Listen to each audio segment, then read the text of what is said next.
Hello అండి. Movie artist association politics అన్న సెలబ్రిటీల మధ్య మాటల యుద్ధం అన్న ఎప్పుడు హాట్ టాపిక్ కదా.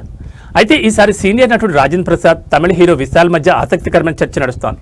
విషయం ఏంటంటే రాజేంద్ర ప్రసాద్ తరచూ ఇతరుల గురించి కాస్త ఘాటుగా లేదా తనదైన శైలిలో మాట్లాడి ఆ తర్వాత అది వివాదం మారగానే సారీ చెప్పడం ఆయనకు అలవాటుగా మారిందనే విమర్శలున్నాయి. రీసెంట్గా రాజేంద్ర ప్రసాద్ చేసిన కొన్ని వ్యాఖ్యలపై విశాల్ స్పందించారు. ఇష్టం వచ్చినట్టు మాట్లాడి ఆ తర్వాత క్షమాపణ చెప్పడంపై విశాల్ తనదైన శైలిలో సెటైరికల్ గా మీ క్షమాపణకు ధన్యవాదాలంటూ రిప్లై ఇచ్చారు. ఒకవైపు రాజేంద్ర ప్రసాద్ ని కొందరు వెనకేసుకొస్తుంటే మరోవైపు మాట జారి ఆ తర్వాత సారీ చెప్పడం వల్ల ఉపయోగం ఏంటి అని నెటిజన్లు ప్రశ్నిస్తున్నారు. வணக்கம் ராஜேந்திர பிரசாத் சார்.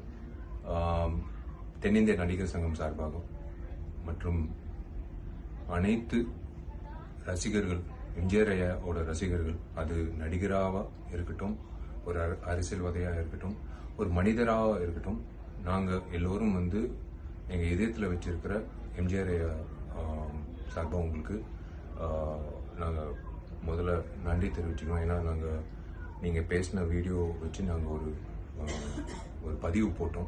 அது எல்லோருக்கும் அது கொஞ்சம் ஹர்ட் ஆன மாதிரி இருந்தது. கொஞ்சம் வருத்தம் தெரிவித்தாங்க.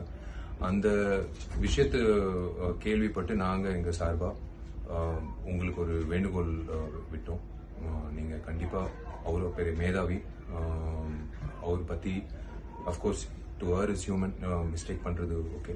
பட் அதை நீங்கள் உணர்ந்து நீங்கள் ஒரு அப்பாலஜி கேட்டது உங்களோட உண்மையிலே I thank you, sir. It's really very, very nice and sweet of you to understand and to seek an apology. நாளைக்கு உங்களை பற்றி அதே மாதிரி யாரோ பேசினா கூட நாங்கள் கண்டிப்பாக அது கண்டிப்போம் சார். ஏன்னா முக்கியமாக எம்ஜிஆர் ஐயா எல்லோருக்கும் நாங்கள் இந்த ஜென்ரேஷனாக இருக்கலாம், ஆனால் எல்லோரும் அவங்களோட பயணிச்ச நிறைய பிரமுகர்கள், சைதை துரைசாமி சார் ஆகட்டும், எல்லாரும் வருத்தப்பட்டாங்க. அதே சமயத்தில் நீங்கள் அந்த வீடியோ பதிவு வெளியிடும் போது எல்லாரும் சந்தோஷப்பட்டாங்க. நீங்கள் உணர்ந்து அதை சொன்னதுனால நீங்கள் மன்னிப்பு கேட்டது எங்களுக்கு ஒரு திருப்தியாக இருக்குது. நீங்கள் உணர்ந்தது. It's really sweet of you, sir, to understand so all of us, all our sentiments, and on behalf of everyone, there are so many fans. Still some people think that he's alive. அப்படி இருக்காங்க ரசிகர்கள், தமிழ்நாடு முழுக்க இல்லை, தமிழர்கள் எல்லாம் உலகம் முழுக்க. எம்ஜிஆர் பற்றி அந்த பதிவு கேட்கும்போது உண்மையிலேயே கொஞ்சம் தர்ம சங்கடமாக இருந்தது. பட் இன்னைக்கு நீங்கள் அந்த பதிவு நீங்கள் அது உணர்ந்து நீங்கள் கொடுத்த அந்த பதிவு நாங்கள் உண்மையிலே சந்தோஷப்படுறோம்.